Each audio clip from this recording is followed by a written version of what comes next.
खुन ngakwa phaba yaroi tampakta combing operation tawba yaroi kuki demand piba yaroi haina Khwairaman Ima Kaital Joint Coordinating Committee for Peace Manipur na khongjang changsin khrei Paiba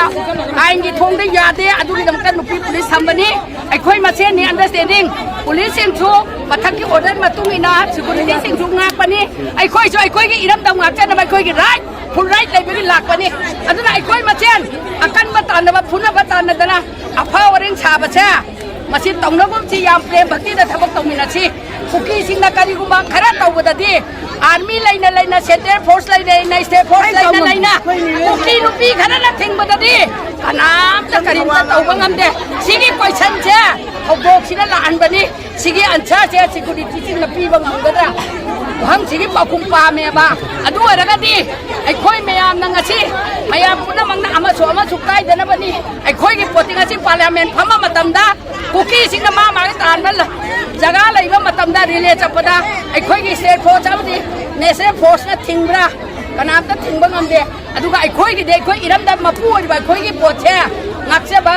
adagi log jage parliament da pass taw yaroi ai khoi na chupi pi be yaroi kuki da lam ichi bhau pi be yaroi na tan ba macham jira ai khoi mache mukna bai ba che miram da bi mama kuki sing mamang dei kai dem bhakti amada thabak thamina chi hare mayam na adu ada hairaga ai khoi mayam che bazar mayai da chalaga sorok ta pulap phamjal chi aduga ai khoi miyam amada protest uhal che ba aduga ngasi gi khoi na tawriba protest da kana gumba mafam ra khangdaba gyan lektaba sajik chaba mi gi matau tamaga ai khoi gi se against la agadi ai khoi nupi mai bet punamangna amata lemna tharoi haiba che ngasi media khutang dai chok thok na haijage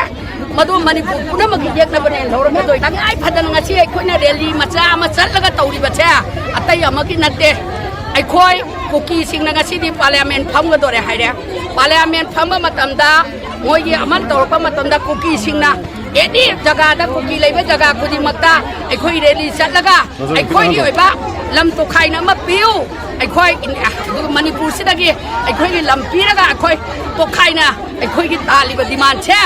madu sukya yaroi manipur gi lam sidagi inchi ama bhawa india go na made se go me pi bi yaroi madu pi ba taraga de khoi khat lem na to oi mama oi be khoi chu isa oi be khoi chu manaraga ada center am di state na ngak pa ngamdraga di force na ngak pa ngamdraba adugi idea du laga de khoi punamak khutta khulai pairaga chap chana thengna bagi pangal soitana laga di maram maduna madugi damakta tawino yaroi haiba che ai khoi democracy right da sumna chacha bane ba ngasi ye kaino che rally che khoi khulai am te yaw de kari gum te yaw de nupi ngak ta ni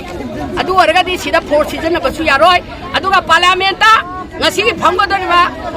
khawgo doriba parliament mi pham sida chu india gi lairiba te tai state gi myam am su laire ato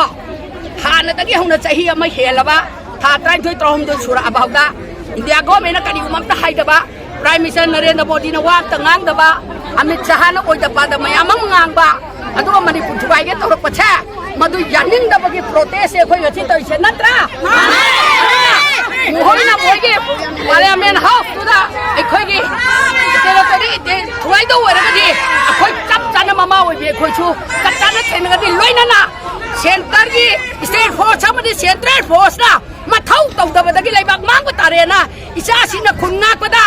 ene se palana ba da makta ne ena ye thajan dana kari gum isa singa torture taura ba mama oi be khoi chu khulai para chap chana theng da bagi quality ai khoi da loina khana ba loire hai ba chai nga chi tam jage